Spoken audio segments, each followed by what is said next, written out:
I know the night is long, and now you got some chocolate preachers up here. I asked them just to stick to the script and not take us deeply down the wrong path. And so Pastor E is always excited to be in front of an audience. He always has a word. I can say that about him because we've traveled. We've had the privilege now of traveling the world together, and it's because of your giving. The Leaders Collaborative is our attempt to pull together all of our pathways into one collective effort around renewal and reproducing healthy churches and healthy leaders in our cities, particularly in the African American context. And so today I will ask Pastor Eric and Pastor McCray just to share a little bit about the impact of UBA, as well as some highlights that stand out to them.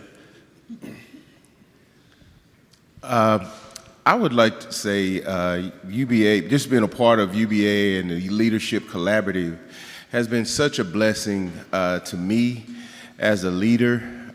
Just being a part of that gave me some great relationships, one being with my friend, Pastor Brian Lee, but the accountability that you gain from being a part of brothers who share your same work and your same passion for the gospel is just powerful. It's one of those things that just change you immensely as a leader, and it helps you grow to be not just a better pastor, but a better brother, a better husband, a better father, and a better friend that you bring back to your local churches.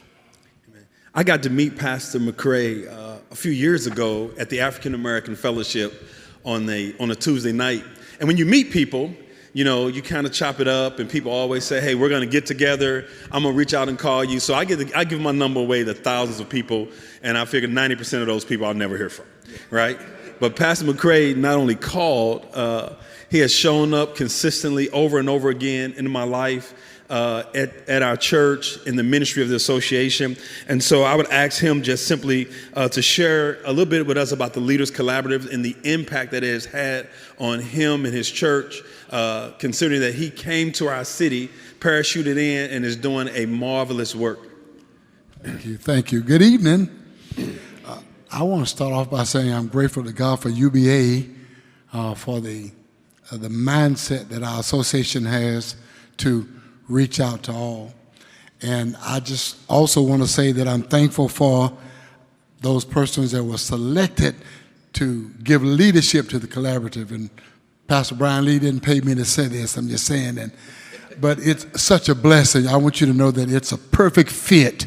They love the Lord, they love people, they love the work, and they take the approach that we're working in different areas, but we're on the same team.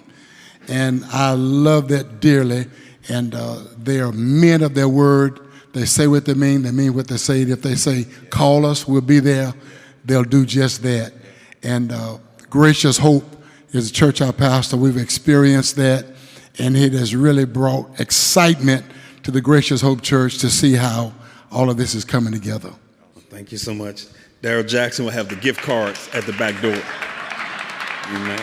Hey, as we wrap up, because we really want to give you guys an opportunity. We are so gracious you're here and give you an opportunity to get out of here on time and get to our business meeting. I do want to ask this question.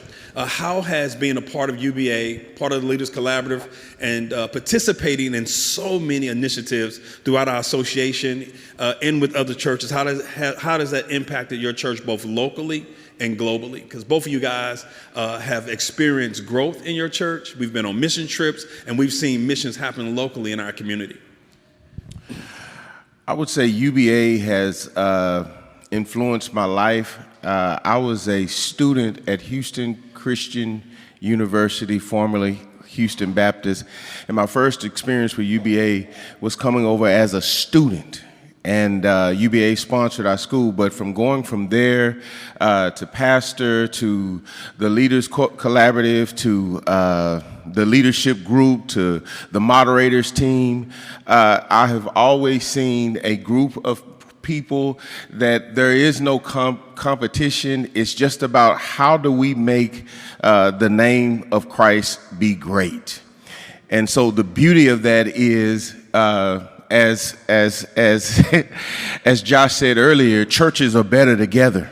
And we really are, and I've learned that. And then as we go, and we've gone to Puerto Rico a few times, and we've gone to Kampala a few times, the mission is still the same. From sleeping on cots to sleeping in inns, we have had a great time celebrating the cause of Christ. And I can tell you, from the last day of Puerto Rico on the first trip, when people came in after our mission trip, and they came in on that Friday, and they were crying, literally crying at the work that we did for that week. We did a vacation Bible school.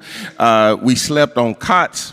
And we literally changed the foundation of that church from going to Kampala to doing missionary work in Kampala. And me and this man right here, this lady, we were doing a work at the daycare, and she asked us to come to her house and bless her house. And we literally walked across swamplands to bless her house and to watch the transformation of those people, because we went back last year and one of them said, I heard you preach, I kept notes, and I can see God changing my life. And so I just want to encourage anybody, if you've never been on any mission trip, getting together with people who go and share that same passion has been life-changing for me as a pastor and just as a Christian man of God. And let me say this, the reason for us taking African-American leaders on missions trips, it is going to be hard for us to convince African-American churches that we need to send missionaries if none of us have been on mission. Amen. And that has been an amazing change. And so now when we talk about sending pathways and raising up missionaries, it's a real deal for our pastors because they've experienced it and they can now see it even more throughout our city. Pastor McCray. Well, I would like to say on a local level, reaching out to the community, we've been told that we need to do it, but the presenters at Union Baptist, Pastor Lee and others, have told us how to do it. Yes. And it's easy to be, you ought to do this, you ought to do this, but how to. And they've given us the how-to of it, and it has helped us as a congregation to drop the fear level and to be able to go in the community. We've had prayer walks. We walked in the community just praying for people and passing information. We've also had days where we open the campus up and just have people to come and get food and pray with them about what their needs are. We've done that. And then we've also partnered with a ministry that's called Wife Life that reach out to women and doing that. So it has just been a blessing.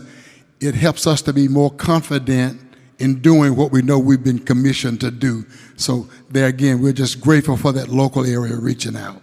Amen. We want to thank you for your support, for your giving. And if you are a church, you don't have to be an African-American church, amen, to be part of the Leaders Collaborative. We've developed a tool that we plan to take the next cohort to. And what we ask is that a pastor will show up with some of their leaders, because often as pastors, we go to training, we go to these cohorts, we don't bring anybody, and we go back and we're trying to institute change, but nobody else in the church has heard it. And so it's super important, not just you show up, but you bring team members together. I want to thank you for your time. And as always, I want you to know that we're better together. Thank you so much.